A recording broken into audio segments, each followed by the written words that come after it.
Welcome back to another episode of Consciously Clueless. I'm your host, Carly, and I'll be your guide on this journey from consciousness to cluelessness and back around again. Today on the podcast, I have McIver.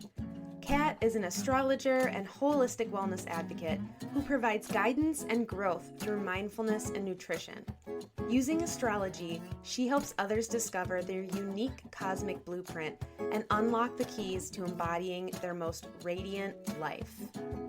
This was so fun. Kat reads my birth chart, explains astrology, and gets into all of it. You are going to love it. Here we go. Thank you so much for being on the podcast. I'm super duper excited about this. Of course, I am super excited to be here as well, talking about it. Awesome. So the podcast is called Consciously Clueless, and that name came with this idea of growing and sometimes being like, I've got this. I'm so conscious. I'm so with it. And then those other days where you're like, oh, that's right. I know nothing.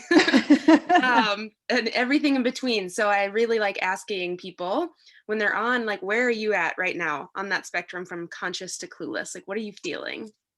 First of all, I love that that's the concept here, because I think it's such a great way of kind of making it accessible for people, and helping people understand that, like, wherever you are on the spectrum, it's okay. It's all part of the journey. Yes. So yeah, great question. I guess for me, I feel like I am kind of in the middle right now. I feel pretty balanced with, I feel like there are some aspects of my life that I'm like, okay, you know what? I'm feeling like I understand this a little bit more in terms of how this looks for myself. But definitely clueless on a lot of different things. One of the things I'm really diving into more right now personally is nutrition and exploring that more. And it's something that for me, I've always been interested in, but there's so much I don't know. And it's fun, actually. Like, I'm really enjoying the fact that I'm feeling clueless again, even though I feel like I already have a good basis. It's fun to feel like the student. I really enjoy that. So yeah, I love that, because when I did my yoga teacher training, they talked about always going into things with that beginner's mind. And at first that really ticked me off. Like, that my ego was like, no, I work hard to know the things I know. And I want to, like, be proud of that, which you can, right? Like, that's possible. But going in with that cluelessness took me a while to be okay with that. To be like, I don't have to know everything about this. That's why I'm diving into it. Yeah, for sure. And I just recently had a job context that was very much that. And I felt the exact same way, where I'm like, what do you mean I don't know how to do this? Like, I've always gone into a job knowing how to do the job because I want to do a good job. And like, having that exact same thing, that ego hit of like, that's okay. You don't know how to do this, but you're really, really resistant to the fact that you don't actually know how to do it, and that this is a learning experience. So yeah, it's not. Yeah. And that reframe of like, oh, how exciting. You get to learn something new. That takes some time. Yeah, for sure. And I think it's interesting too, how sometimes it's easier to feel excited about it when it's something you've chosen. Like, if you're going into something knowing and aware that you're going to have that learning curve process, for me at least, I feel like I'm so much more open to it, and I'm so much more accepting of it. Where if it's something that you kind of think that your expectation is that you already have a level of understanding, it's like, for me, that's almost harder, where it's like, oh, all of a sudden I'm feeling like weird about this again. I'm feeling really resistant to it because I didn't choose the learning experience. Ooh, So it's yes. It's interesting. Oh, I love this. I can already tell this is going to be a great conversation. So you are, well, what would an astrologist? What is the astrologer, I guess, would be the astrologer? Sure. I think astrologist, astrologer, whatever. Okay. Those are So interchangeable. I'm guessing by just, popular culture, a few people listening already are like, oh, that's like super woo woo, right? Like that, like there's that automatic like, oh, so like the stars, or right. So give us what that means. Like, what's your elevator speech about being an astrologer? So first off, great point. And I was actually one of those people for a really long time. So my background is in science. I'm actually a biologist. And Ooh, so for that's a me, fun pairing. yeah, yeah, which when we get into the conversation, like I said, I'll give you some examples of how that actually works with my personal astrology. But Okay. I was that person, I very much from a young age was like, I'm hearing about all this stuff, astrology, it doesn't make sense to me. I don't resonate with it. It's super out there. It's just people kind of making excuses for their Mm, choices. And that's a big one that you'll definitely hear a lot of people say, like, oh, astrology is basically just the excuse that people use to justify their actions. mm-hmm. My biggest thing that I have learned for myself is that astrology is a tool. Mm-hmm. And, basically the way that I look at astrology is it's a reflection, right? So yes, Mm, we are looking at the placement of the stars at at various different points in time and how they are interacting with one another in terms of alignments and connections in the sky. mm-hmm. But if you think of it more as almost a mirror reflection of us as humans, it Ooh. actually becomes a really potent learning tool that we can use to actually learn more about ourselves, to see things in a more archetypal way that may help you actually comprehend yourself a little better, comprehend situations better.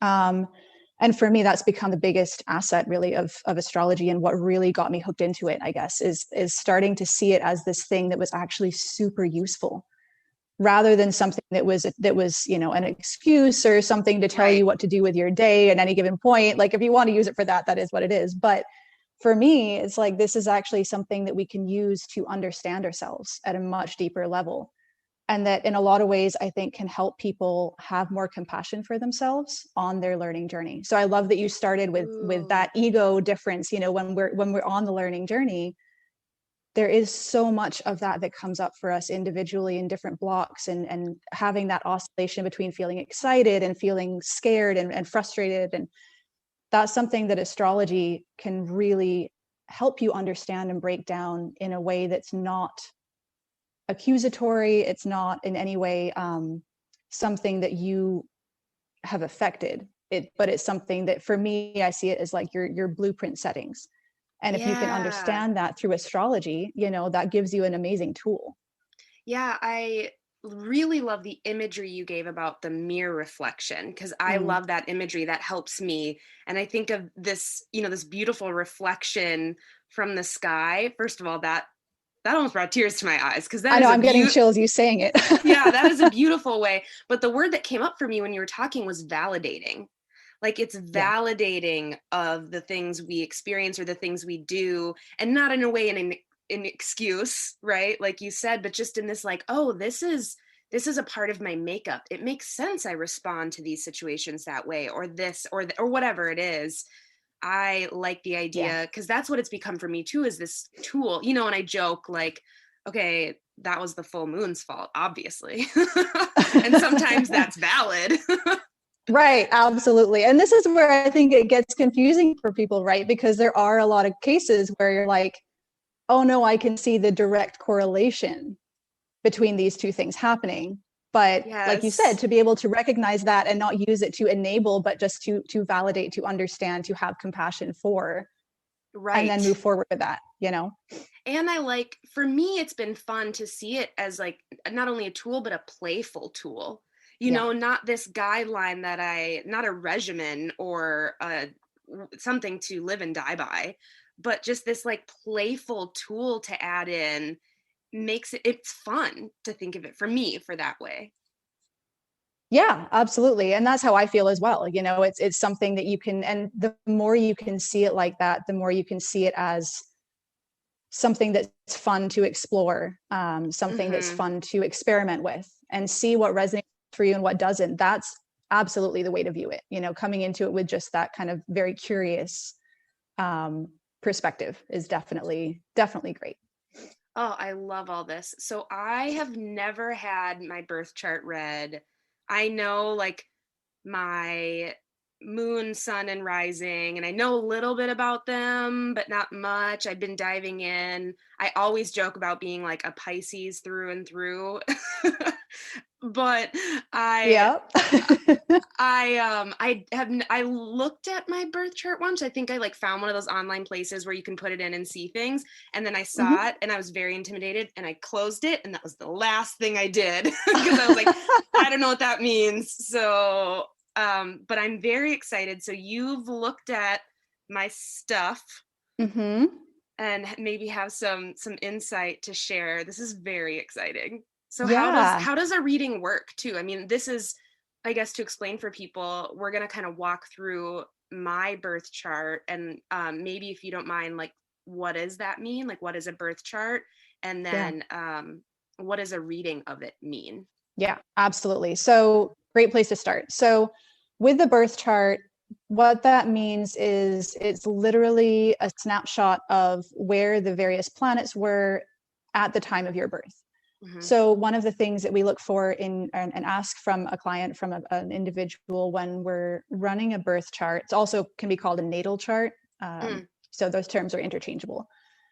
So we ask for the date of your birth, where you were born, so typically the city and state or city and country, and if you know at the time of your birth. And all those things, if you think about why that's necessary, basically where you are on the planet and the time that you were born, things are going to look different in the sky because the earth is rotating, right? So we're moving constantly. So for example, if you're born on a specific day at a specific time in California, somebody born on that specific day at that specific time in the UK will have a slightly different birth chart.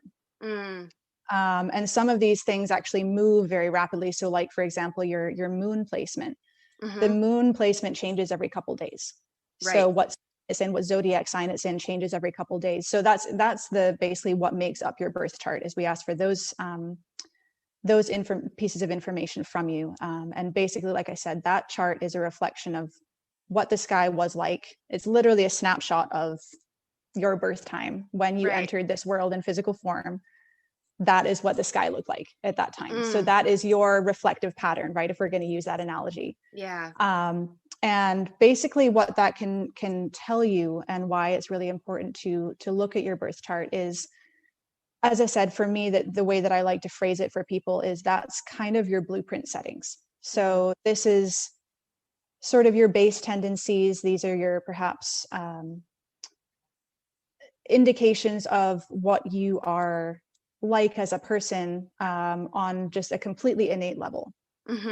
Obviously, there's a whole lot of free will that goes into shaping what that looks like in reality for you. But the other cool thing with the birth chart is it can also give some really great indications of maybe potential difficulties or points of tension that might be coming up for you in your life, or areas that maybe flow really easily for you as well. So it can give a really nice indication of, just on an innate level, what are your settings, and what settings are maybe very free flowing for you and very easy, and what settings have a tendency to break down or have a tendency to get clogged, or it's so it's a really, really great way to just begin to look at your own astrology. And I think for a lot of people, they start exploring their own astrology through horoscopes, right? So you're looking at your what's called your star sign, which is actually your sun sign.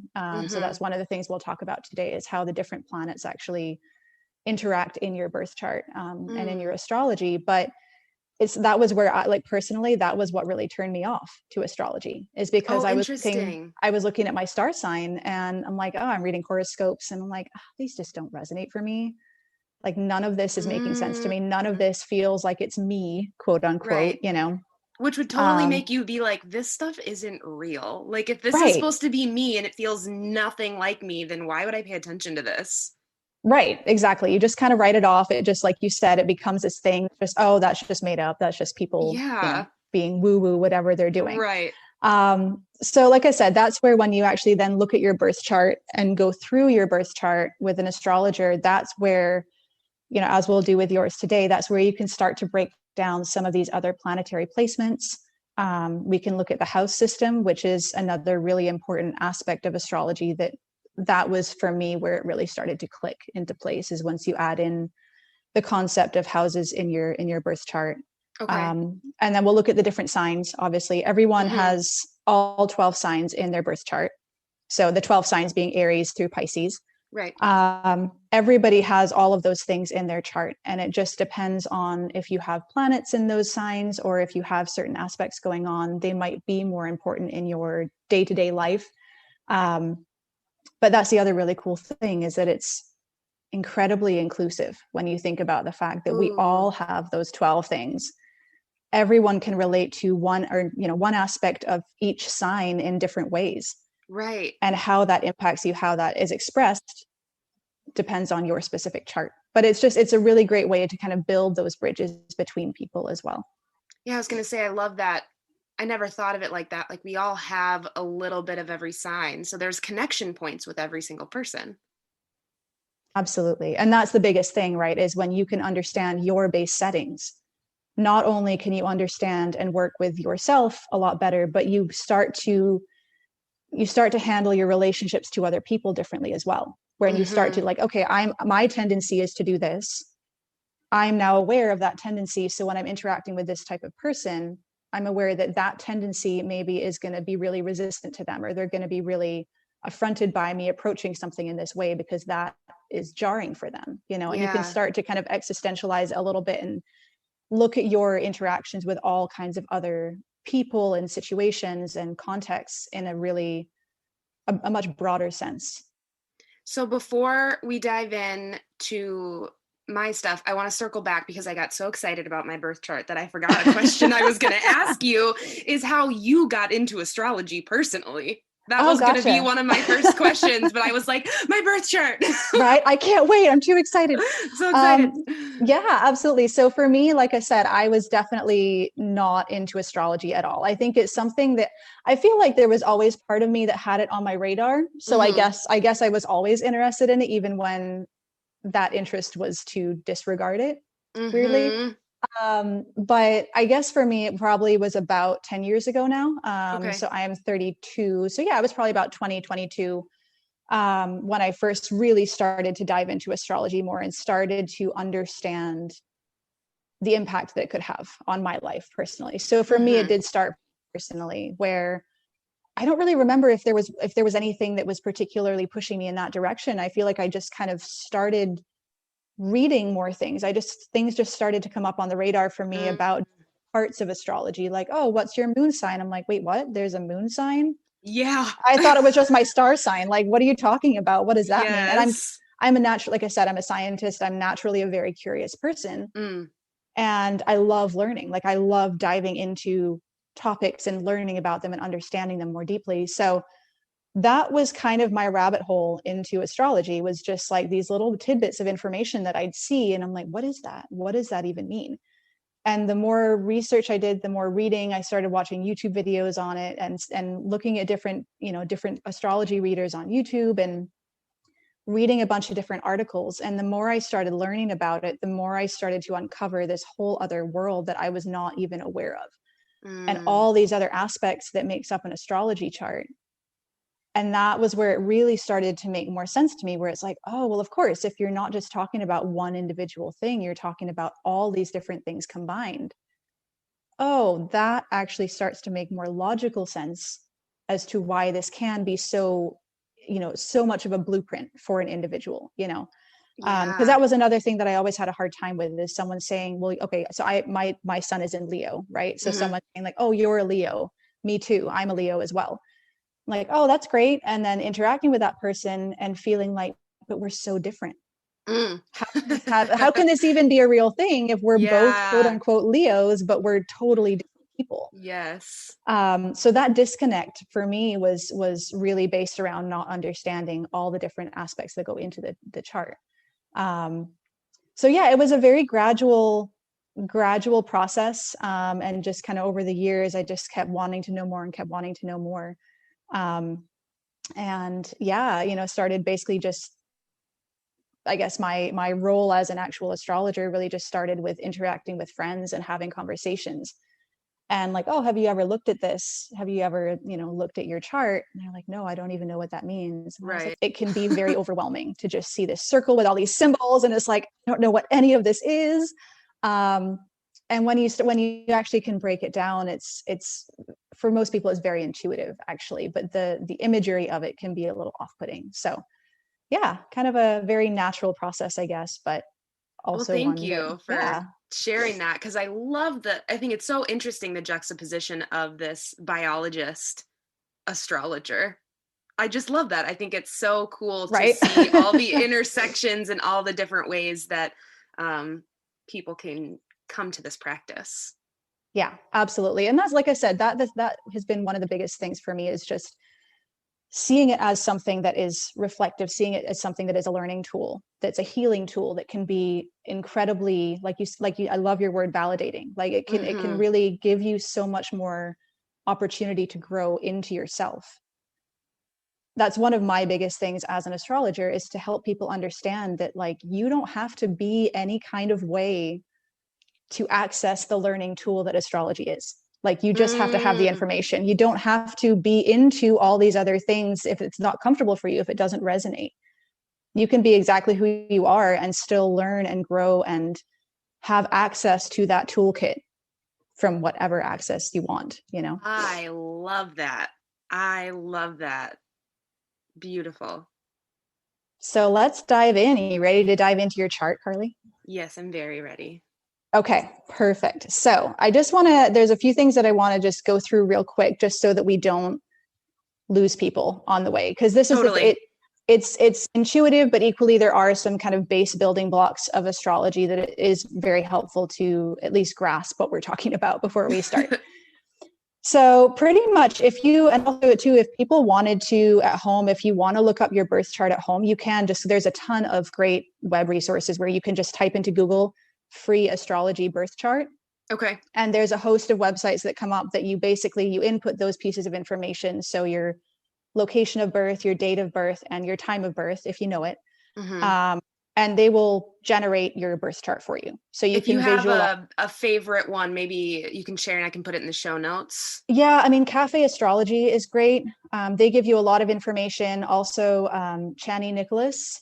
Yes. Her website is, I actually would recommend that one, in the sense that that's a little bit easier to look at when you don't have any context. The Cafe Astrology one's great, but they give you a lot of information. So that's so funny, because Chani Nicholas, that's who I've followed for a long time and love her and get her emails. And I believe it was Cafe Astrology that I went on and started looking at things, and that I was like, abort mission, this is scary. Yeah.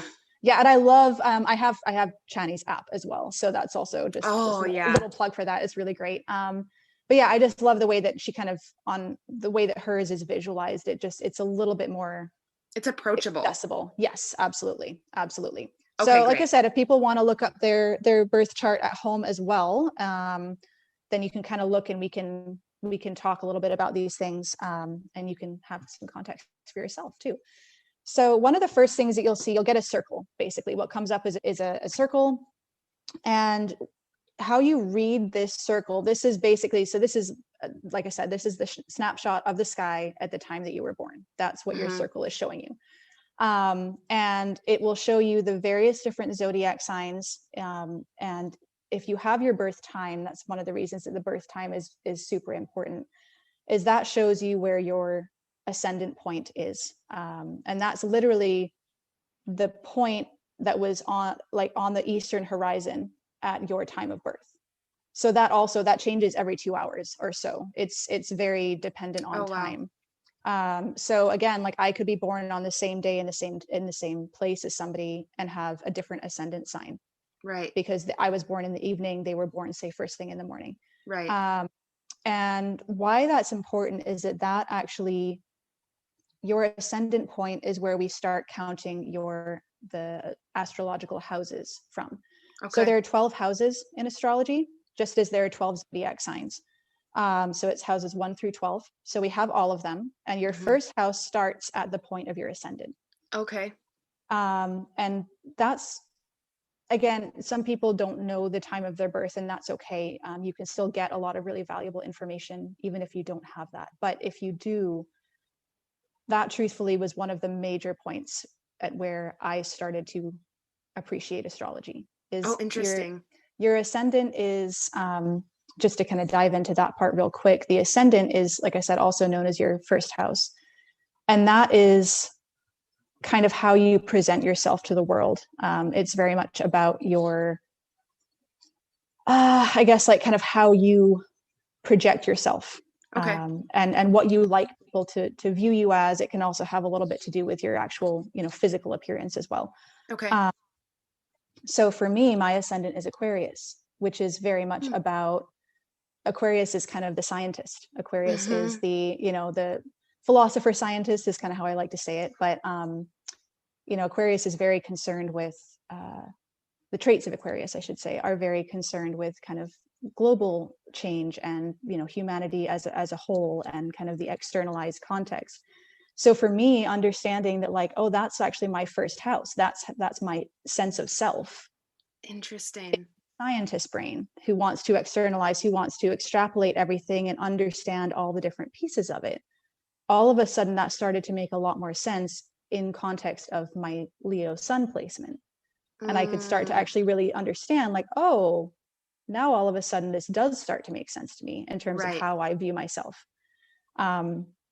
So that's where knowing your time of birth will allow you to calculate what your ascendant point is. And then we basically count the houses out from that point. Okay. So when you're looking at your circle, so if I'm just going to pull up your birth chart, Carly, on my computer here. So you'll see if you're looking at your birth chart, that's a circle, you actually will start, your ascendant point is typically, if you think of it as a clock face, your ascendant point is at the 9 o'clock point. And we read the chart counterclockwise. So you're going down, up, and around, basically, to meet back at that ascendant point. So you're counting your houses 1, 2, 3, like different points on the clock. Looking at Carly's birth chart. So, right. So over here is the clock point, and that's your ascendant point right there. Okay. And so, like I said, you're going to be reading the chart. You can see these different markings on here indicate where the different houses are placed, basically. And you read the chart by going counterclockwise around it. Okay. And so the houses in astrology basically give you kind of the where. So we're going to break this down. So the houses are where things are happening, basically. Okay.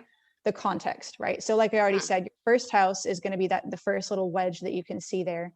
And like I said, that's kind of your sense of self. That's how you project your sense of self out to the world, the mask that you wear to the outer world.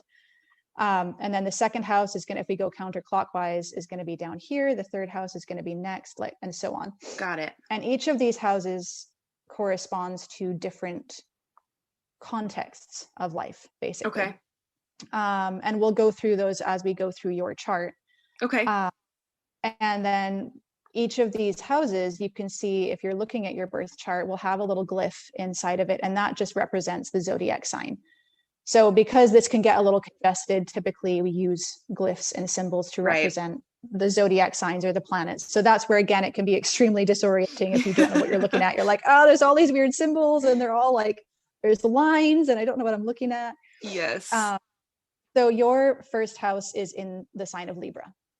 So that's what this little, your little symbol over here is a sign of Libra. And so then we count the houses, we keep going around the zodiac in order. So your second house would then be the next sign, which is a sign of Scorpio. Okay. The third house would be the sign after Scorpio, which is Sagittarius, and so on.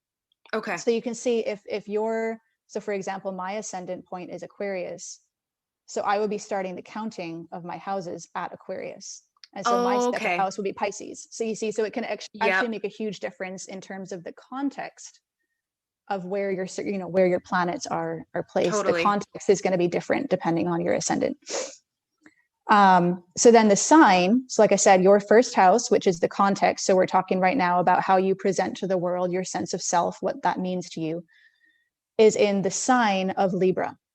So the sign is basically the how, right? So this is how those things are actually expressed for you.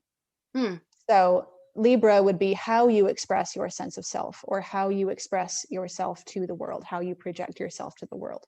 Okay. So in this context, so the sign of Libra is all about balance. Libra is, if anyone is also interested in tarot, Libra is actually represented by the Justice card. And it's really, there was so many things about your chart, Carly. It was hilarious when I was going through it, and I'm like, oh, yep, this sounds like this would really resonate. And it sounds like this part would really resonate. Super fun as an astrologer to be like, ooh, I can already see how this is like making sense. And But, Libra is all about the balance. It is all about social justice, about fairness, equality, and in a way that is objective. That's the really cool thing with Libra, is it's this sense of fairness, this sense of just moral justice that is not necessarily linked to an emotion per se. It's a more objective ability to look at the situation as it is and say, this is what the situation should be. Yeah. So really cool. That's a really interesting one to then have as your first house. And like I said, first house can also correspond to your physical appearance in some ways. So typically people who have a Libra ascendant or rising, it's also called the rising sign. Those two terms are interchangeable.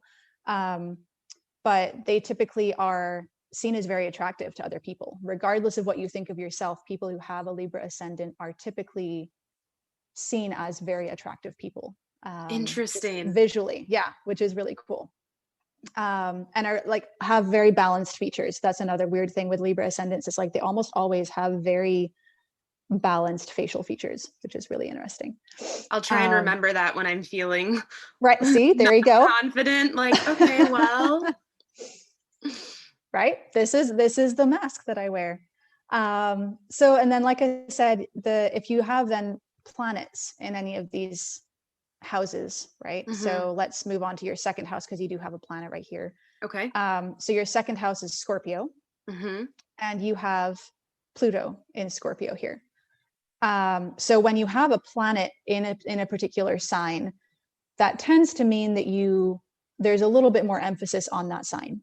Okay. So like I said, we have all 12 zodiac signs in our birth chart. Each one of us does. Right. If you have, for example, in your birth chart, you have several houses kind of in the later houses that don't have any planets in them at all. Right. So while those are still going to resonate with you in terms of the context of your life, you don't have a planet in there to put emphasis on it. Okay. So it's something that may feel a little more subtle to you, or it may feel a little bit more of just a broad sense of something versus feeling very strongly connected to it. Got per it. se. So that's where the planets just are kind of an accent point. They provide the what. So they provide basically the type of energy that is showing up in that particular sign. So Pluto, for example, for you having Pluto in Scorpio in your second house. So the second house is all to do with our assets, our resources, our physical resources, as well as our emotional resources to some degree, and our work, our kind of day-to-day grind and how you make money. In the sign of Scorpio, which is all about depth and intimacy and the kind of shadow side of things, Scorpios love to go deep into, kind of get into the layers of things. And there's a lot of correlation in astrology between the Greek gods and their quote unquote traits. So that goes for the planets and the signs themselves, but the planet Pluto in mythology was the ruler of the underworld. Ooh. And so Pluto is actually the ruling planet of Scorpio. So they are basically, so Pluto is basically in its home sign, effectively, in Scorpio for you. So that's just going to accentuate both the traits of Scorpio, but also the traits of Pluto, which are all about regeneration and death and rebirth and huge, life-changing transformations. Those really, really deep parts of ourselves that are maybe a little bit difficult to look at, but when we actually start to delve into them, we realize are the most transformative parts. So what is the ruling of the underworld mean for my physical assets? Okay, so for you, with having Pluto in Scorpio, that's actually, so the outer, if you think about where the planets are placed in relation to Earth, the closer to Earth the planets are, the kind of quicker the rotation around the Earth, right? So some of the outer planets, obviously Pluto being the farthest away, takes a really long time to actually orbit all the way around the Earth, and therefore it takes a really long time for it to change zodiac signs as well. So Pluto in Scorpio, that placement is actually more of what we call a generational placement. So there are going to be basically a whole generation of people, like I have my Pluto in Scorpio as well. Okay. So it's interesting. It's almost more of a generational trend in a lot of ways. But for you having that be your second house placement, um, it's actually in a lot of ways a really positive thing, because it's something that means that you are very open to accessing different forms of income that might be uncomfortable for other people, or you can actually dig a little deeper to find resources in places that people just wouldn't know to look even. So it gives you almost like a keener insight in that sense, to find those resources and to access those resources for yourself. I would also say for this can sometimes be an indication of a career path. The second house is more our day-to-day work, so not everybody chooses to pursue their career as their day-to-day pursuit. For Right. a lot of people, they have a regular job and then they have their kind of career path. Right. But in terms of how you make money, this is something where, to me, immediately I'd be looking at this and saying, okay, well, psychology would be a really great way for you to make money. Anything that's like the healing arts would be another thing where you have to dive deeper into those shadow aspects of other people. And the really cool thing with, I have a lot of Scorpio friends, and I love it because there's such an openness to Scorpios, where it's almost like they've seen everything, nothing shocks them. So when you're talking to that person, you feel incredibly safe because everything you say will be accepted as it is. And there's also a really great ability that Scorpios have to find ways to push people to look at their own shadow side a little bit more, and to learn how to come to terms with their shadow side. So like I said, for you, that all tracks. Really? I was going to say, like, for you, how does that sit? Like, does that make sense to you in your life? Yeah, I think so, because I've worked, it's funny when you said social justice for Libra, my master's is a master's in social responsibility. Oh, hey, there you So, go. but I felt like I needed to like connect all of my worlds a little bit, because I was teaching yoga and doing this kind of body stuff. And then I was working as an advocate for survivors of sexual assault and dating violence. And that was all, a lot of mind work. And I just felt this disconnect between mind body. So now I'm working to grow this small business where I do yoga and nutrition and new moon circles, but also write. And so it like feels very like looking for different ways of making money and resources and the healing, but also the like playfulness of it too, and the fun part. I don't know, all of that. And you said the shadow side, I was like, I was feeling bad for everyone I've dated, basically. When you said you seem to bring out like the things people need to work on themselves, I'm like, yeah. Yep. And that's the thing. It's beautiful and it's an incredible gift, but it can be really interesting when you then look at that in context of your relationship to others, right? Yes. And you can start to see where, okay, understanding that I have a lot of power in that aspect of my chart. There's a lot of weight there for me. Yeah. That's something that, and I would imagine, especially in business, you probably have a really great way of really getting to the bottom of things with people and kind of circumventing the fluff, if you want, to get to like, okay, what is the issue here? And doing it, and again, that's the beauty of having Libra as your ascendant, doing it in a tactful way, in a way that's very, very polite and very appropriate, but still being able to really get to the heart of the issue very quickly. Sometimes I feel like I pull things out of people not intentionally, Yeah. almost. Like I will say something to someone and someone seems like, oh my gosh, I didn't realize that. And I'm like, what? That was just, I don't know. I was just trying to help. Like, I didn't mean to rock your world. You know what I mean? Right. And sorry, not sorry. yeah, like I wasn't, this wasn't a therapy session. I don't know, but that's so Yeah. interesting. Yep. And that also, that to me also corresponds a lot with your sun placement in Pisces. Because as you said, you have a sun in Pisces, right? And you also have your Mercury placement is in Pisces. Okay. So Mercury placement is basically how you communicate, right? So the planet of Mercury is like how you interact with people, how you communicate with others, how you use technology, for example. It's very much the immediate learning, the immediate communication, one-on-one. So is that when that's why when people talk about Mercury retrograde, there's always like, watch out for technology issues? Yeah. So that's where that comes from, is because that is, Interesting.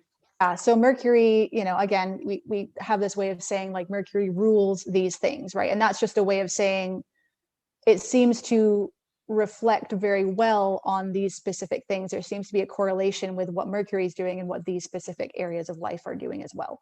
Got it. So when I say that, that's what that's kind of meaning. But yeah, basically Mercury rules like technology, devices, how the flow of communication is affected, right? So that's another thing when people say like, currently, actually, Mercury went retrograde yesterday. So how communication flows can be impacted. Literally, you can find like you may find yourself tripping over your words during Mercury retrograde, and it's seen as being this really terrible thing, and everyone it's the one thing that even if you're not into astrology, everybody seems to know about, which is really funny to me. All Mercury retrograde means is that Mercury is actually slightly closer to the Earth.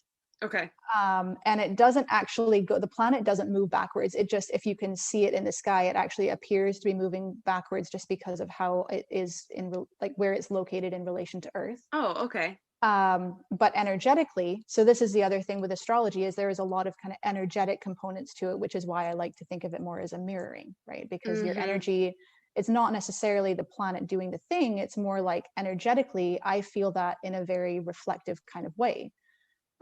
So when Mercury is closer to the Earth, energetically, it's more potent. So those things are more likely to be affected. And then if it's appearing to go backwards, like I said, that's more about, we always kind of talk about Mercury retrograde being a time to revise and rethink things and redo things if necessary. And it's actually a really amazing time to go back over things that you may have done, things that you may have put in place, and it gives you an opportunity to reevaluate those things and find the flaws in them, or find things that just aren't working, and remake them and redo them in a different way moving forward. So it's actually really cool. But like you said, you may have issues with technology. You may find that like, you're I forget, I think it was a couple of years ago, and there was a Mercury retrograde period where I would just get stuck behind every slow driver. Every time I was on the road, I would be behind a slow driver, and I'm like, wow, this is hilarious. Okay. Guess my lesson is to slow down. But like you said, it's when you can start looking at it as more of a lesson learning process, and a way to work with energy, a way to work with your own energy. It's less scary. Totally.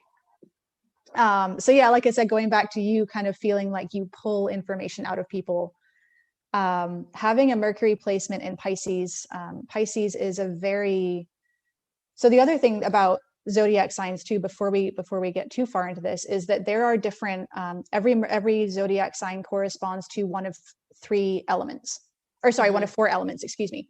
So the elements are air, fire, water, and earth. And within the zodiac, there are three signs that correspond to each element. So Aries, Leo, and Sagittarius are all fire signs. Taurus, Virgo, and Capricorn are all earth signs. Gemini, Libra, and I'm going to forget the third one. That's terrible. Aquarius, my rising sign. There we go. Are all the air signs. And Cancer, Scorpio, and Pisces are all water signs. Okay. So each of the elements is kind of self-explanatory, right? This is where it actually gets very intuitive, where, okay, Pisces is a water sign. And Pisces is also what's called a mutable water sign. So they're the four different elements and what's called three modalities. So we have cardinal signs, fixed signs, and mutable signs. Okay. And to me, it's helpful to think about those almost like the seasons. So the cardinal signs are the initiators. They are the shift into the new season. They're going to bring the new season in. The fixed signs are what kind of roots that season down. They're like the height of any particular season. Okay. Can be, again, very fixed energy, very kind of stubborn sometimes, or stoic. And then the mutable signs are the changeable signs. So they're the move from one season to the next.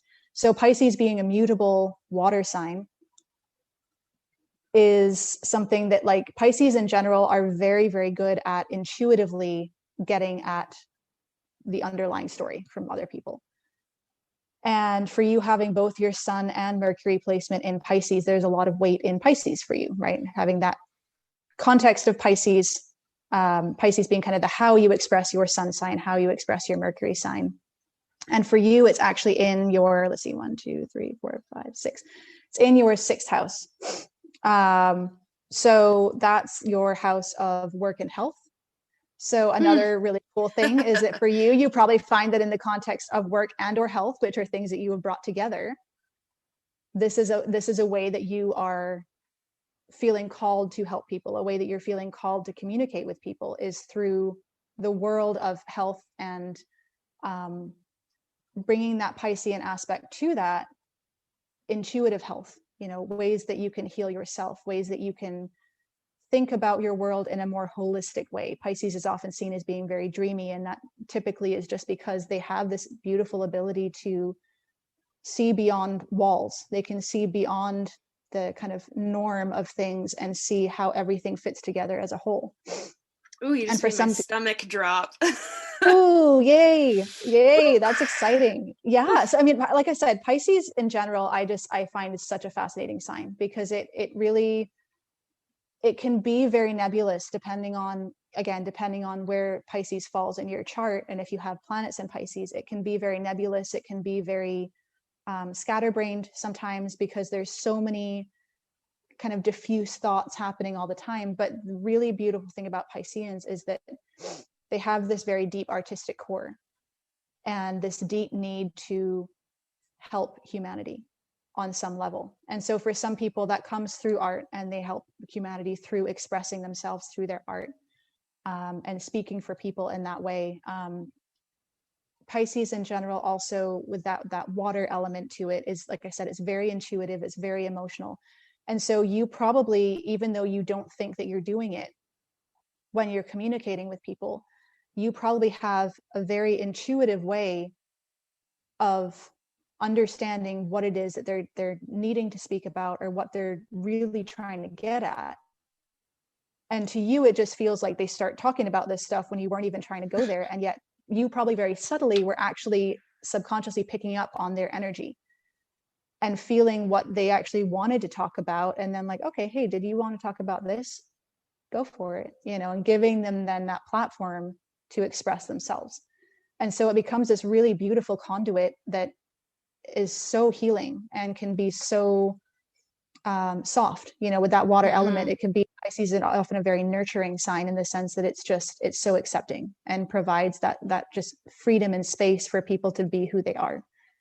So having both the Sun, which is more to do with your life purpose, your life energy, and Mercury in Pisces for you is very much about, something that's important to you, which is health and healing and healing people in all those different ways.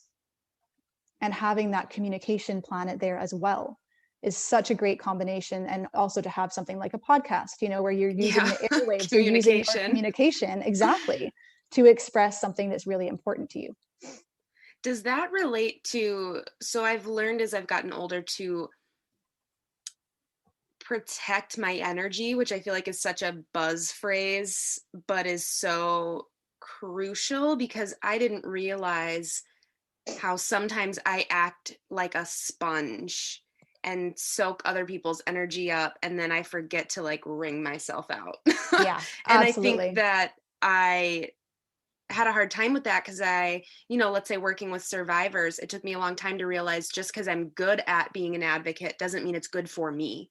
Because I was beginning to have a hard time separating their stories from my own, and it was really taxing. So that's why I tried to figure out these other ways to do healing that didn't have that effect on me, because I couldn't figure out how to not have that.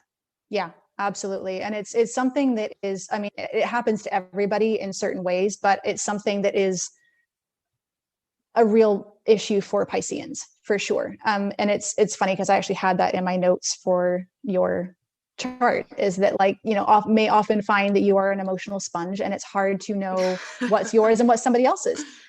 And it's this is where, again, it becomes the learning process, right? So for you now, knowing this and saying like, okay, I have found that this is a huge issue for me and I need to learn how to deal with that issue. Knowing that you have your sun placement and your Mercury placement in Pisces is a tool that you can now use and say like, okay, I know I feel more validated in myself, knowing that I do have a tendency to do this and I understand why. How now can I then use that to, like, exactly as you said, how can you use that to still do what's important to you and express what's important to you, but in a way that is less of a sponge making effect for you, that you're less directly responsible for somebody else's energy or feeling like you are. And so that's exactly what you can use this toolkit for, right? Is to look at those parts of your life where you're like, man, I feel like this always happens, or there's this recurring theme that just keeps happening and happening, and I don't know how to work with it. And once you start to understand some of these basic elements of your chart, you can start to really, again, maybe see why there's that recurring theme in the first place, but also that becomes part of your learning. And especially having your sun placement in Pisces, like I said, the sun placement is actually, which is something I didn't really know for a long time, that's kind of your life path. Like the sun is really your life energy, but that evolves with you over time, right? So a lot of times we find that as we get older, especially if you are trying to be more of a conscious person and get to know yourself better, you may find that you actually start to resonate with your sun sign more as you get older, in terms of like the positive sides of the sun sign. Okay. So like for me, and being a sun in Leo, like I said, when I was younger, I really didn't resonate with that a lot, because what you hear about the sign of Leo is that it's really boisterous and brash and like loves to be the center of attention and craves attention. Everyone has to look at me. And I was the shy kid in school who was very bookish and like hated being the center of attention.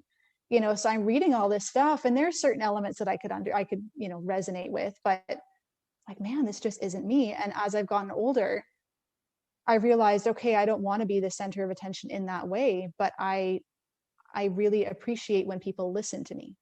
Ooh. So I don't necessarily do it in the way that it's, written about in like a horoscope or something, but I can see that aspect in myself, that, okay, I don't crave attention, but if someone's talking with me, yes, I do want their full attention when they're talking to me, So it's like things like that, where you can start to resonate with different aspects as you grow and as you get older. So the other thing I want to talk about quickly is that you mentioned that you'd started exploring things like your moon sign. So the moon sign is actually really important. That is, the moon in your chart represents your emotional and physical needs, right? So this can be how you process emotions, how you deal with emotions, how you want people to deal with your emotions. And so your moon placement is in your third house, which is the third house represents communication. So the third house corresponds to Mercury, right? So you're seeing the correspondence here of planets and houses. So the third house is all about communication, siblings as well, and kind of, again, your sort of day-to-day routine. And your moon sign is in your third house, so that's your context for the moon, and it's in the zodiac sign of Sagittarius. So Sagittarius is a mutable fire sign, right? So it's Sagittarius is kind of the sign of the philosopher. It's the never-ending student. It's the sign that rules travel, right? So travel and exploration and learning new things and finding new pathways. It's also a sign that can be very strongly associated with either esoteric or mainstream religion, that kind of more life-based learning, where it's you want to understand how to be a better person. So having your emotional ruled planet, your moon sign, in the sign of Sagittarius, to me right away, that kind of indicates that emotionally you maybe like to have a little bit of space. Like you process emotions very deeply, but putting too much emphasis on that, or having that get a little bit too sticky is something that feels very uncomfortable. This can also really indicate that a good way for you to process your emotions is to get outside, to be active outside, to move around. To have, so again, being the yoga teacher, right, have that physical movement that is still very spiritually based in a lot of ways. So it's aligned movement, but it's still active movement. And so you might find that that is actually a really, really helpful way for you to process emotions. And is that resonating? Yeah. Yes. Oh my God. Yes, absolutely. Cool. So yeah, I mean, that's the thing. So the moon sign is one, like I said, it changes every couple of days or so. And the moon itself is changeable, right? The moon itself goes through all the different phases every month. It's probably one of the most changeable planets in terms of moods, quote unquote. So again, how it emotionally or energetically affects us is wherever your moon is placed. You know, you may find that you are a little bit more moody in that realm. You know, you may find that you require different things at different times, or you know, I wanted to do it this way, but now I feel called to do it this other way, or I don't want to handle it like that today. I want to do it different. So in addition to your, like I said, your emotional needs, physically, you may find that you want to change up that area of your life. So you find for yourself, okay, you maybe want to communicate in many different ways. And how you choose to communicate depends on the day. You know, today I'm feeling called to write a blog post. Today I'm feeling called to like physically call somebody or have a conversation in person. And other days that just doesn't feel good. So again, learning how to work with your moon sign is super important. And that's one that really can be hugely impactful on your relationship with other people, and understanding that maybe, you know, that is something that is what feels emotionally good to you or emotionally safe for you. Learning how to express that, first of all, especially in a romantic or a familial relationship, to express to someone like, look, emotionally, this is what I need, or this is how it makes me feel. Or, you know, I need more space than you're giving me emotionally. That's what makes me feel good. I don't want to feel trapped in this way. Because, you know, Sagittarius is hugely expansive. You know, they need that wide open space.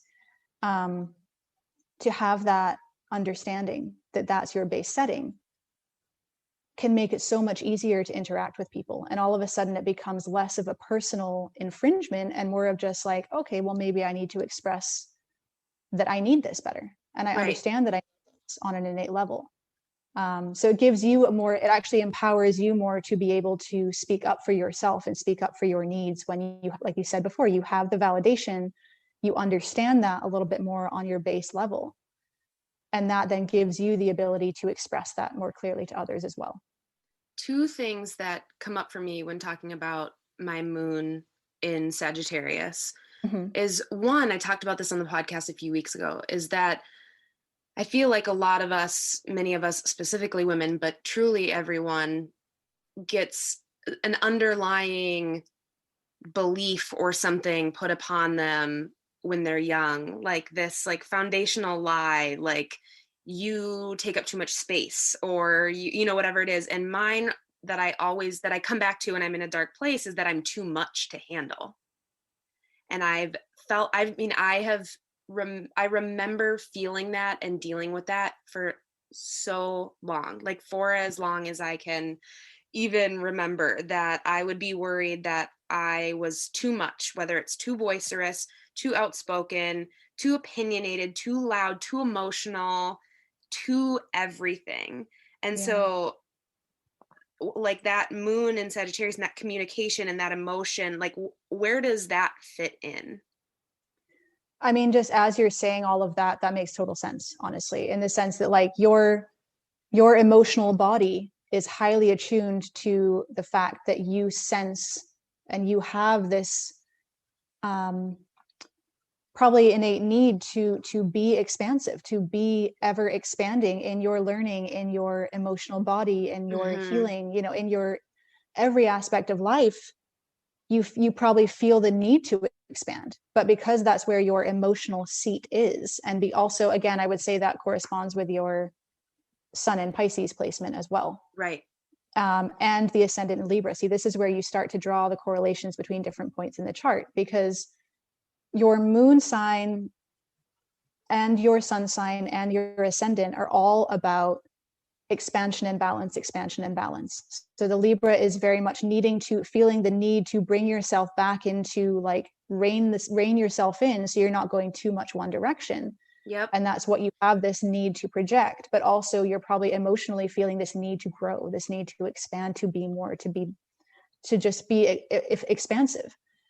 And with the sun in Pisces, you know, that probably does come across in more of an emotional way, where you are hyper aware and hyper intuitive without even realizing it, that you were picking up on all those subtle cues from everybody else. So it can be very, like you said, that sponge effect, right? So even if it was just one person ever who made you feel like you were too much, that gets internalized very easily and starts to become the narrative.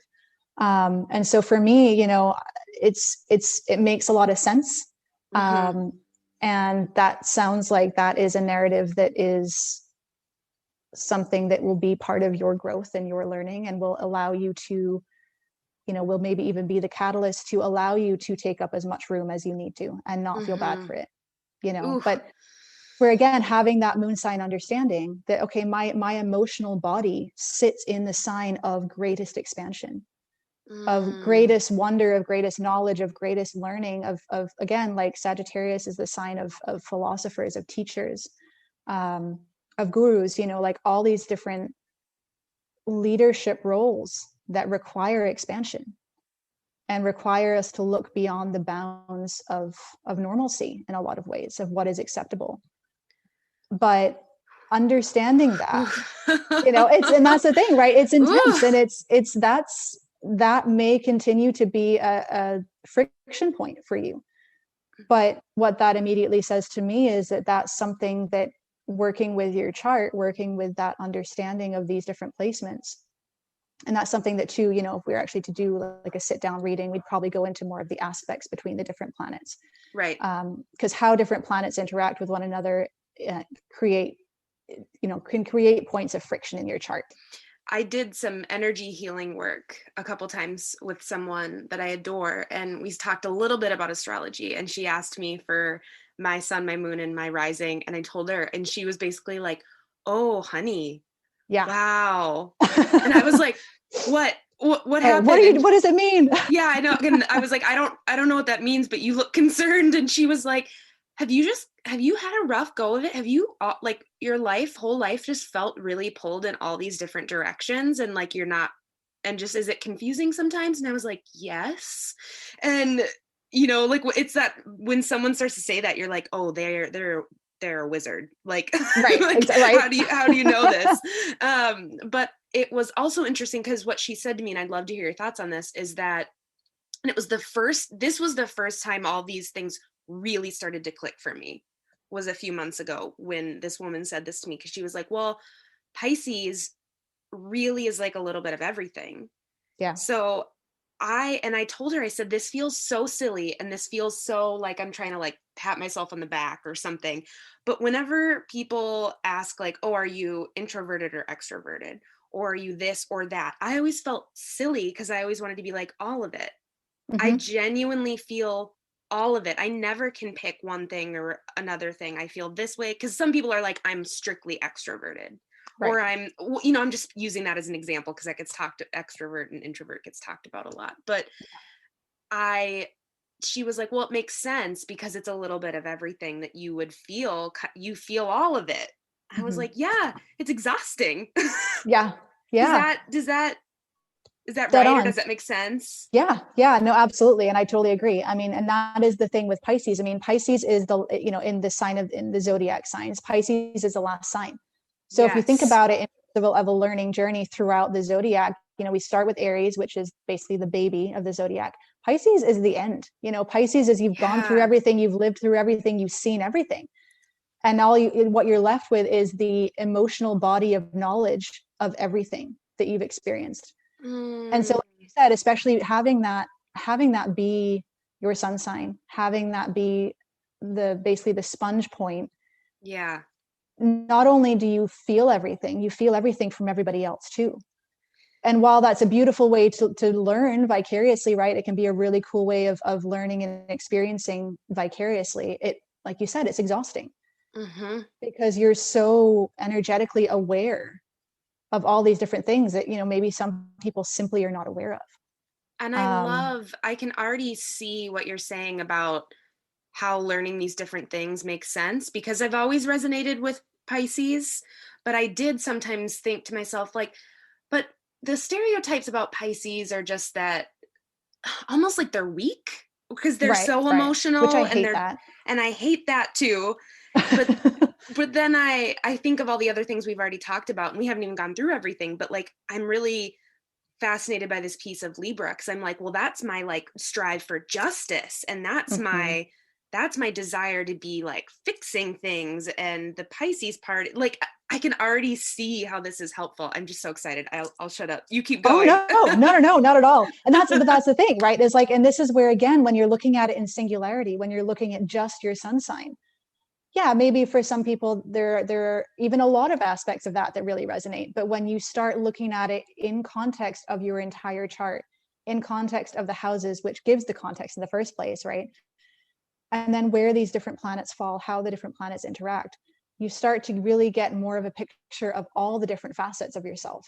And that's where, Mm-hmm. again, like that's where to me your Libra ascendant was really striking, where that is something that's hugely important to you, Right. and probably feels really frustrating when people are saying that Pisces is weak, or Pisces is this, or Yes. you're too effusive, you're too ephemeral, you're indecisive, blah blah blah. And it's like, well, if I am indecisive, it's only because I want to make the right choice, and I want that Yes. choice to be fair, and I want that choice to be right for everybody. That's that Libra ascendant coming in and needing that balance and Yes. needing that level of fairness. And also the thing is with Libra, because it's an air sign, and intellectually you're weighing situations all the time. So not only it's not indecision, it's literally, well, I can see the pros on here and I can see the pros on this side, and I can see the cons over here and the cons over here. That's my answer. Like, what do you want? If I had a dime for every time I made a pro con list in my life, I swear. Right? Yeah. So this is the thing, right? It all starts to make more sense. And then the other think probably if we just go through the kind of what we call the personal planets today, and then I'll kind of briefly summarize what the other kind of more outer planets mean. But for Sure. you, we already talked about your sun, moon, and Mercury. The other two personal planets are Mars and Venus. Okay. So these are the ones that are closest to the Earth, right? So the personal planets are the ones that, when we're looking at those in your chart, this is typically the sun, the moon, Mercury, Mars, and Venus, and your ascendant sign. Those are all things that we kind of look at to see how you interact with the world, how you interact with situations and contexts. The other planets, Jupiter, Saturn, Uranus, Neptune, and Pluto, those are typically more of your externalized life, right? So those are Okay. the, like I said, those are slower moving planets. They kind of, a larger group of people will have those planets in the same placement, and Okay. those are typically more to do with your external world. So with you having your Mars and Venus are actually very, very close together. They're almost what we would call conjunct, which is at the same point in the chart. Okay. And they're both in Aquarius. So yay, Aquarius, my rising sign. So that's really interesting to me. And actually, I'm going to pull up my notes here that I made on your chart, because having your Mars and Venus often are relatively close together because they move at kind of similar rates. Okay. But your Venus sign is basically, if you think about typical Venusian traits, right? You're thinking about money, about love, about abundance, your beauty, what you consider to be beautiful. Here we go. Also Here we go. Yeah, this is the good stuff right here. This is the good stuff. Tell me about my love life Right? and my money. Right. So in Aquarius, right? So right off the bat, and this kind of also fits in with your Pluto in the second house in the sign of Scorpio. Aquarius is, again, it's a revolutionary sign. Aquarius is a fixed air sign, and it embodies basically like lack of conventionality. Aquarius is the rebel. Aquarius is the sign that is misunderstood by pretty much everybody, but that's simply because we like to be individuals. And if we feel too understood, we're going to change something because we don't want to be understood, because we don't want to be normal. We want to be God, Aquarius is. Oh, I love it. I tell you. It's so entertaining. But it's, again, because it's an air sign, it is very intellectual in a lot of ways. And so for you may find that in terms of love, in terms of what you attract in partners, you may find that you attract people on a very intellectual level. So over conversation, or you're really attracted to people based on conversation topics or communication. And you may also find, again, which kind of fits in with that moon in Sagittarius as well, there may be kind of an innate discomfort with feeling boxed into something or too tied into something, unless you feel like you have that freedom to grow, that freedom to expand, to be unique. And that is something that a lot of Aquarians struggle with, and it can obviously hit in different points of your chart depending on where Aquarius falls for you. But a lot of times it's very subtle. And so you may never feel consciously like you need freedom in a relationship, or you need space, like mental space in your romantic relationships. But if you don't have that, all of a sudden you start to get this weird sort of claustrophobic feeling, like, I don't know what it is, but I feel suffocated. And I can't even pinpoint why, but I just do. That's very much could that. I perhaps project this so my partners are Mhm. feeling that way? You know what I mean? Like, I feel like I've projected that and not wanted to feel it myself, but have Yeah, a partner that's like, oh, I'm feeling claustrophobic, and I'm like, why? I'm fine. right. And see, that's the other thing. You're also probably in some ways drawn to it because you recognize that as something that you like, oh, I feel that way too. So it's attractive. But if there's not actually the foundation there to allow space and still have it be a harmonious relationship, very quickly it's going to start doing this, right? You're going to start pulling apart and not quite know what happened. Yeah. And there is definitely, the Venus in Aquarius is definitely something where intellectualizing your feelings is probably something that happens fairly regularly. It's a safer way to process the information. Like I said, Aquarius is the scientist, right? And so a way that I always like to explain Aquarian energy is that it's almost like, if you kind of imagine this scientist who's looking outside the world and looking down, and the world is their little petri dish, and they really care about the things in the petri dish, but ultimately they like to be not in the petri dish, right? They want to be the scientist looking at it and observing and seeing all these things and really like, wow, I totally understand this, or like, I really feel for these people, they're going through a hard time. If you put Aquarius in the petri dish, oh my gosh, we get so uncomfortable. We're just like, whoa, okay, I'm used to observing this. I'm used to being the person that everyone comes to talk to about these things. That's another thing you might find. Oh, And you're probably the perfect person because you're like, no, I get it. And again, you hold space for them in a way that is completely without judgment, completely without any kind of rigidity. It's just, it's just you holding space for the person, which is amazing. But that probably becomes, again, with partners, you probably attract partners who want to have you be their therapist in a lot of ways. You know? Yeah, I do know. And again, unintentionally. And that's, again, this is where the fact that you said earlier that you're learning ways to create better boundaries around your energy, that's huge, because there are a lot of things in your chart that I could see that would be an issue for you just with other people. And being a social person, being someone who actively wants to help other people, it's very easy for that to transmute into giving your energy to everyone and allowing people to take of your energy. Yeah. Because it's something people pick up on, very quickly. They pick up, oh, this is an intuitive, this is someone that I can communicate with freely and clearly, and they respect my opinion.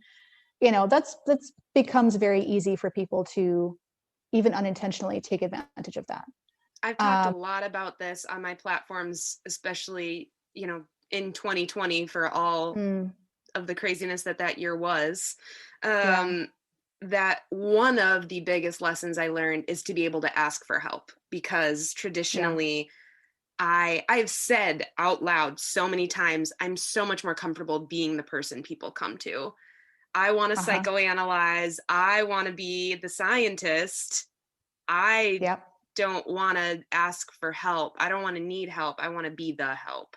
Like that was, I had kind of like a mental health crash last year. And that was the moment where I had to look at myself in the mirror and literally be like, you have to ask for help. Yeah. And And I that mean, was that's tough. something that's hard. Yeah. It's hard for all of us to, just from an egoic level, right? It's hard for all of Oh, us to get to that point. my ego was out of its mind. What are you doing? Yeah. But that's great. I mean, and that's, it's that type of thing where coming to understand that is something that is innately a difficulty for you, asking for help. And again, I can see that with, especially that ascendant in Libra and also your Mars in Aquarius. That's something that the Mars in Aquarius, especially, and I have it down here, like you need to feel independent. And part of that independence is being able to handle your own problems, right? And feeling like you've got everything under control. And that was something I found with my first house in Aquarius, my ascendant being Aquarius. I have the same thing. I feel very much like if I need to present this facade of I have everything under control, don't worry about it. I'm the person other people come to. Everything's under control here. It's all good. Go back to your stations, Yeah, and it's hard. my control issues have been a consistent topic of conversation in therapy for the last few years. Right? Yep. And that's the thing, and it's learning about some of these different aspects might give you another set of tools to explore that, and to work with that energy and to overcome those difficulties and actually begin to embody that in a way that feels really positive for you versus feels like something that holds you back or feels like something that restricts you. Doing all the right things, understanding it first is that first step, right? So like I said, having the Venus and Mars in Aquarius, yeah, I could definitely see that. And, again, having that need to feel unique, to be unique, kind of taking pride in that and feeling that somehow negates others being able to help you. Yes. Is also something that I would definitely see, especially with both of these planets being in Aquarius. This is so interesting looking at some of your notes here. Like it just feels, I figured I just put that up there and like you can see it. But yeah, and I mean, like, having the Mars in Aquarius, especially, that to me really stuck out in terms of your social justice background, because that is something Mars placements are. Mars is the warrior, right? Mars is the warrior planet. And having that placement in Aquarius, like I said, Aquarius is about social justice in a lot of ways. Aquarius is known as the water bearer. And it's said that the water it carries is actually the emotions and the worries of humanity. And Aquarius carries that on his back. So it's a pretty intense visual of that sign. Yeah. And obviously there's, so it makes sense as to why we might feel the need to intellectualize, right? Because when you're carrying, and for you having your sun and Mercury in Pisces, you probably feel this all the time, like it's safer. I can feel emotionally clearer when I can intellectualize these things because it's too much to carry, Maybe passive aggressive. Oh, sorry. Yeah. Oh no, that's another thing. Having the Mars in Aquarius, because it's a very rational, again, it's fixed air. It's very, very rational. There may be a tendency for passive aggression or suppression of frustrations, anger, that kind of thing. Doesn't even have to be like, super intense anger, but it just could be irritations, right? That it's just, I'm feeling this way, but it doesn't feel rational. So I'm just going to put it in a box because I don't feel validated for feeling it because it feels irrational. Oh my gosh. What you just said, like hit me in the gut. Oh man. Because it's not that I feel like there's so many situations where I've become upset over something and I do more damage telling myself I shouldn't be upset about it or suppressing it than just freaking dealing with it right off the bat and moving forward. And instead like holding this in, either thinking I shouldn't be feeling this, so I'm not going to voice it because it's silly or it's not necessary or whatever it is. But then it becomes a problem because I'm suppressing all that and I'm holding this grudge against someone that really isn't about them anymore. Right. But it's become about yourself, right? It's becoming about myself, but it's being reflected out where it started. Oh, Lord. Yeah, absolutely. And see, that's another one. So, right. So now you're kind of honing in on these different aspects of the chart that all interact. So not only would I say that that's probably coming from your Mars in Aquarius, that's also coming from that moon in Sagittarius. That's also coming from that ascendant in Libra that needs to, again, needs the rationality, needs to feel like this is somehow logical before it can be real. But also having that emotional seat in Sag, which is very much, again, about not wanting to feel too much, being anxious about how this could be perceived, but also maybe not wanting to feel that depth of emotion because that's kind of uncomfortable. So I might just ignore that for now because I'm feeling like it's too much. So therefore, obviously no one else wants to hear about it because it's going to be too much. And, you know, having all these things that you can start to break down in that way and pinpoint those different, again, those base settings, how you then work with that trait can be really different, you know, because again, now you can have more compassion when you start to do that or start to feel that way or do the projection. That's another thing that Aquarians are really, really good for, is projecting. We're great at that. Totally unintentionally usually as well, but we're just like, oh yeah, I don't know why, you know, why this is happening. It's kind of like, well, you're probably not dealing with something. That's why you're making it happen. Right. But having, first of all, recognizing what's going on, having compassion for it. And then this is where the free will part comes in. So this is where, again, you know, I understand, and I do it too, when we kind of joke about like, oh, it's the full moon's fault, or oh, it's because Mercury's retrograde. It's again, it's fun, it's cool, it's totally fine to do that in play. But when you actually take responsibility for your base settings and can say, okay, I'm aware that this is my tendency. I hold compassion for that tendency. I respect that tendency. I know it's there to keep me safe. Yes. How can I work with that tendency to overcome it, to move beyond it? It's there to keep me safe. That's beautiful. It's, yeah. And, you know, a lot of our base tendencies, typically, especially the negative ones, comes from this place in ourselves of needing to feel safe. And this is a construct that has been created, or you've witnessed enough times that it's become your reality, that we've created this way that works every time to keep us safe. It doesn't mean healthy, it doesn't mean it's helpful for us or other people, but it works, right? On an egoic level, it works to keep you safe. And especially with Aquarian energy, you know, I always kind of joke about Aquarians love to run upstairs to the brain, because that's our little ivory tower. It's safe up there. We can put everything in order. We can make sense of it. And while that's a really amazing quality, it doesn't necessarily help when you're really trying to work through feelings, or trying to learn how to cope with feelings, or learn how to express feelings in a way that's actually constructive. But having the understanding and knowing what the base settings are, like you said before, it gives you that validation. It gives you the ability to maybe have more compassion for yourself when your ego mind is telling you, well, that's just stupid, that's irrational, that's, you know, you're being silly. You can step back a little bit and be like, no, this is seated in reality. Even if what I'm feeling is unhelpful, it is based in reality and it's real for me. How can I then work with that? Yes. You know, and even just having, you know, reframing that and having those different patterns of thought around some of those more difficult traits or difficult patterns that keep coming up in our lives. Ultimately, that is kind of the point of astrology. It gives you the blueprint so that you can work with it and grow.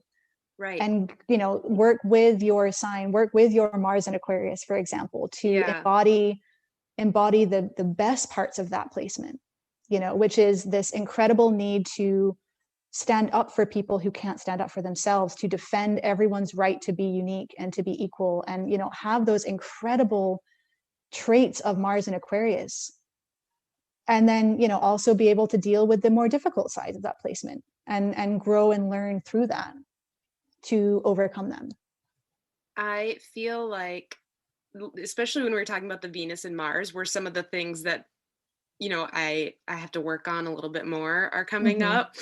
Yeah. I'm just imagining what, how helpful it would be to get in a relationship and be like, let's get our birth charts read together, because damn, if this wouldn't have helped. It's honestly, it's so, and there's a whole realm of astrology that's dedicated to that. It's called synastry astrology. But it's honestly, it's really helpful. And the one thing I say is it's really important to not judge. because obviously when you have, it can become ammunition, right? So when you like, oh, you're only doing this because your Venus is in Taurus, and like, without taking it to the accusatory level, it's like, I did that for me and my partner as well. And it's like knowing how he communicates on a base level versus how I communicate on a base level, where, okay, now that I understand that, where may there be difficulties there, or how can I handle this more maturely when there is a breakdown in communication, for example, if that's happening, or there's a misunderstanding. I'm going to approach that differently now that I understand what your communication style is. So it's a very similar thing to when people talk about love languages, right? Understand what your partner's love language is, what your love language is.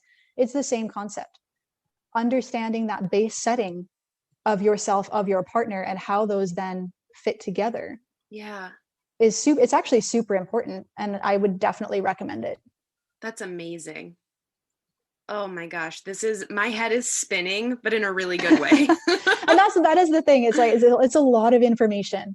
And obviously, like you said, we haven't even touched on everything. I'm just going to hop back over to your chart real quick. Mm-hmm. I'm not going to go too much into the outer planets right now, but just to briefly kind of run through what they mean and like how they can hit you on your chart. So Jupiter, which is kind of the first of the outer planets, is next in line in terms of its distance to Earth. Okay. So Jupiter is the planet of kind of luck, of good fortune, of expansion. So it's the ruler of Sagittarius traditionally. So it holds a lot of the similar traits, has that growth, that expansion. So again, if you look at where Jupiter is in your chart, that can show you, first of all, where you may feel drawn to grow, or to learn more about, or to expand in. It can also show you where you may have a little more luck or good fortune. So for you, just briefly, like yours is in Virgo, your Jupiter is in Virgo. So it's also in your 12th house. So it's sitting right behind your ascendant. Okay. Jupiter in the 12th house is actually seen as one of the luckiest placements of Jupiter, because it's in your house of subconscious. So it's basically sitting right, it's got your back, right? If you think about it like that, it's sitting right behind you. And so it's basically just kind of this sense of like, I don't know why, but everything always kind of works out. Even when it's difficult, things just kind of work out and everything's okay. So that's a super, super cool placement right there. But being in the sign of Virgo, which is all about health and healing, again, this to me is like, okay, so you may feel a need to expand into health and healing and feeling helpful for doing that, facilitating that for other people. There seems to be a theme here. Yeah, it's really cool. And then Saturn is always seen as one of the more difficult planets. Its archetype is very much the father figure, in terms of tradition, and it can be seen as the taskmaster in astrology. Okay. So it's a little bit more of the stern lessons, the lessons that may not be super pleasant, but that ultimately are probably some of the best ways to actually learn about yourself and grow, but it's not easy. Yep. Can be a little harsh sometimes. Uranus is the next planet, and that is kind of the planet of change. Again, it's similar. It's one of the Aquarius has actually got two planetary rulers. So traditionally Aquarius was ruled by Saturn. And then when they discovered Uranus, they're like, okay, actually, you know what? Uranus needs to be the ruler of Aquarius. So it's kind of got some similar traits to Aquarius, very revolutionary planet. Also has a lot to do with electricity, which I find fascinating. Quick change, global change, basically just radical movements of revolution effectively. Yeah. Neptune is the traditional ruler of Pisces. It's the planet of dreams. It's a very watery planet. Belief systems, that whole type of, that kind of archetype of, like I said, a lot of the same art is another one, very similar to Pisces traits. And then Pluto, as we already talked about, is the planet of transformation, of basically death and regeneration. Yep. And kind of sweeping change in terms of typically in your own life. Just kind of that, very much that sort of Phoenix energy. So like I said, I mean, once, you can basically pull up your birth chart. You can, as I said, you make sure you're starting at the 9 o'clock point. You read counterclockwise around the chart.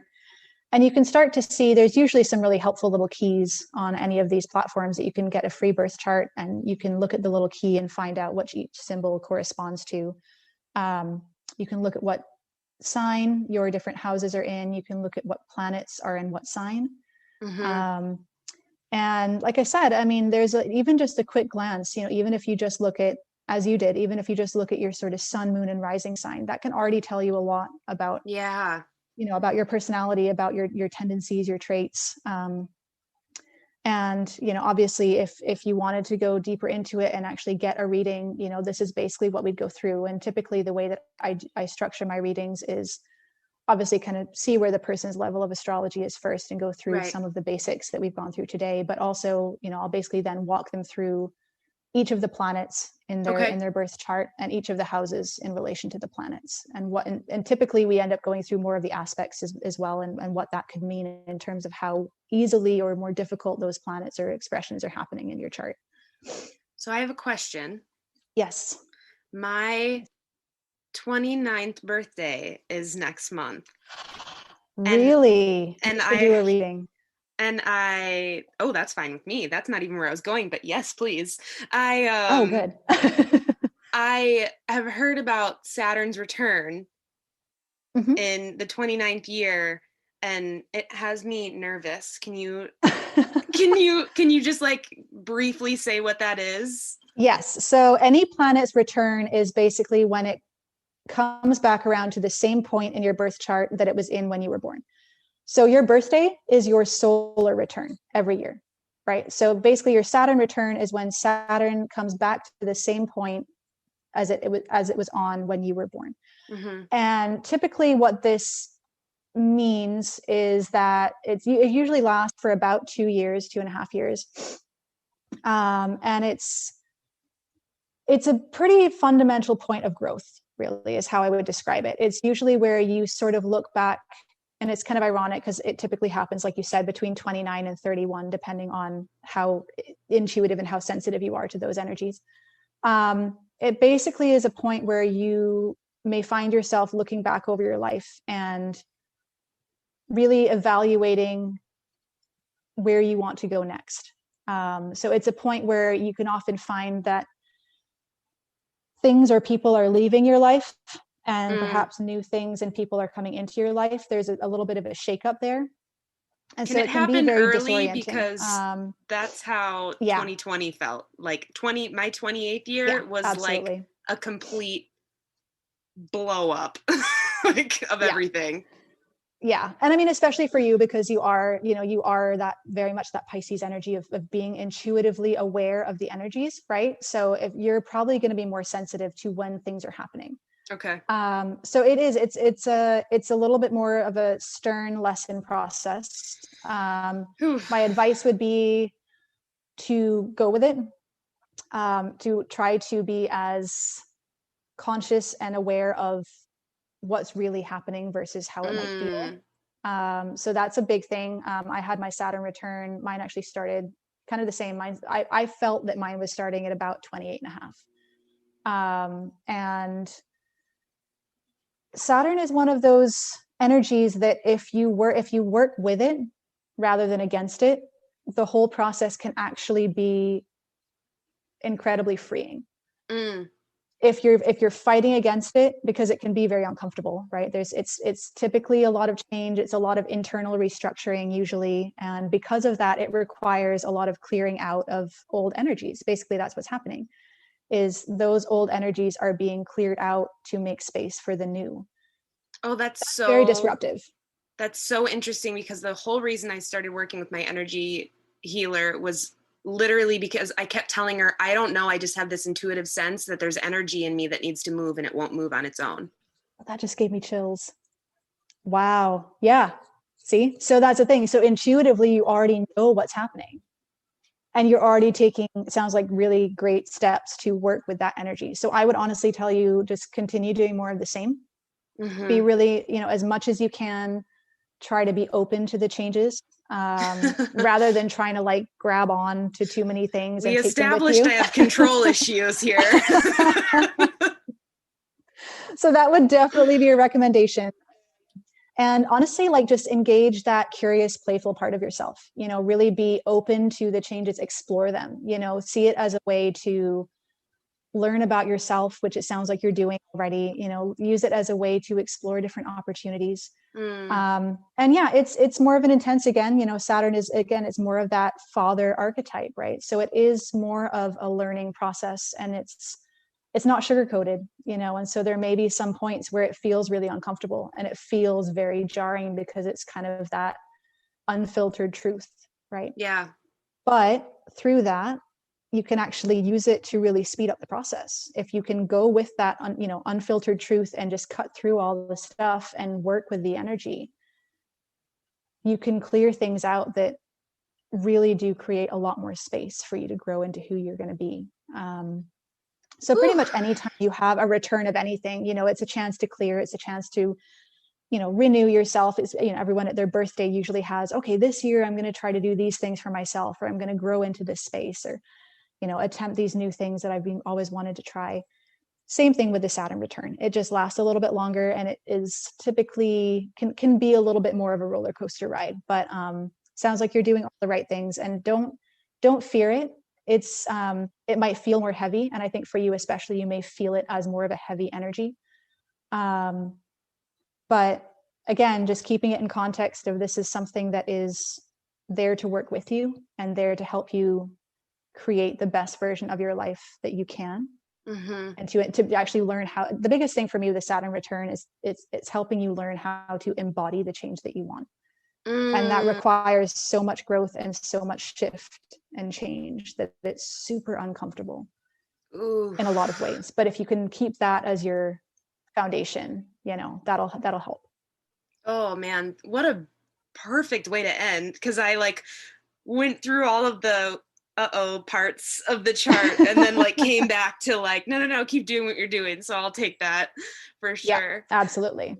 So for anybody listening who's like, I'm inspired, I want to work with Kat, how do I get a hold of you? I want my birth chart read. Tell people how they can get a hold of you and work with you. Yeah, absolutely. So I am in the process of getting my website up and running, but for now, you can email me. So my email is embodiedguidance@gmail.com. And I'm the same on Instagram. If you can always message me on Instagram, my handle is @embodiedguidance on Instagram. Perfect. So yeah, just shoot me an email. In the show notes. Fantastic. Yeah. And we can work together and figure out your birth chart. That is and yeah, amazing. Carly, I would love to do a reading for you for your birthday. I would absolutely love to do that for you. Oh, thank you so much. This has been, honestly, of course, right? That's how the universe works. Just what I needed. Oh, perfect. I'm so glad. And yeah, thank you so much for having me. This has been such a great conversation. Yes, I love it. I have a deep intuitive feeling that we will connect more and more in the future, because this was absolutely beautiful. Thank you so much. Awesome. Yeah, of course. Thank you. Thanks for listening to another episode of Consciously Clueless. I hope you enjoyed that episode as much as I did. I loved that conversation, of course, because we were reading my birth chart, but also just because of how accessible Kat makes the conversation around astrology and the stars and everything else. I hope you look her up on Instagram and give her a follow. If you want to help me grow this podcast, send it to a friend, text it to a family member, share on social media, and tag me. Whatever you can do helps me out. Leave a review on Apple Podcasts, and you could be read on air as a review of the week. And if you haven't already, head over to patreon.com/consciouslycarly to see what I'm up to over there. Until next time.